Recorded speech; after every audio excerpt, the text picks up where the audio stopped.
Tak kurang dari sebulan hengkang dari Koalisi Perubahan, kini Partai Demokrat menambatkan hati ke Koalisi Indonesia Maju mendukung pencapresan Prabowo Subianto. Ketua Majelis Tinggi Demokrat Susilo Bambang Yudhoyono bahkan menyatakan siap turun gunung memenangkan Prabowo.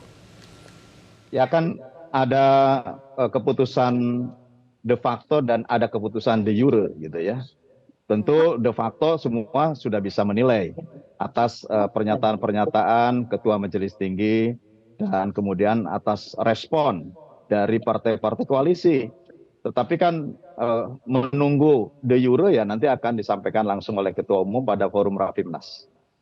Sebut-sebut tanggal 21 ya tinggal 1 itu ya bergabung dengan Pak Prabowo. Kan sekarang udah 18. Tinggal 2 hari lagi kok. Nggak mungkin lagi negosiasi juga dengan tetangga yang lain kan gitu.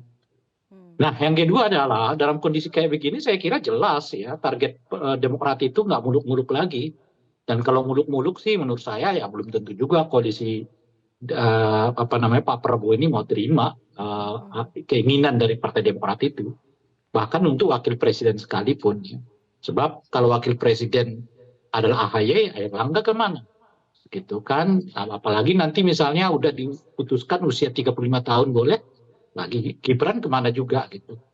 Jadi saya kira kans dari AHY untuk jadi calon wakil presiden di kubu koalisi Pak Prabowo ini ya nggak lebih dari 20%, 30% gitu. Kans terbesarnya itu sekarang ada di Erlangga Hartarto.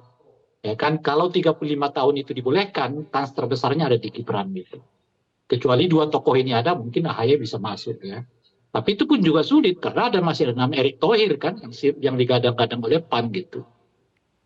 Nah dari awal saya kira sejak mereka mengatakan putus ya hubungan dengan Anies itu daya tawar mereka sendirinya akan menurun. Gitu.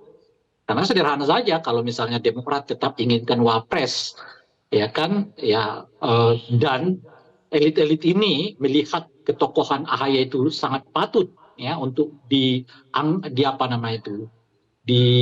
ditempel lah sebagai wakil presiden. Saya kira Anies nggak akan milih tokoh yang lain kan, pasti dia akan milihnya AHY juga. Gitu. Kenyataannya kan dia lebih milih Caimin dibandingkan dengan AHY gitu. Nah itu artinya ya di mata elit ini kemungkinan besarnya adalah AHY belum masuk ke dalam kategori yang cukup ya untuk mendongkrak elektabilitas mereka gitu.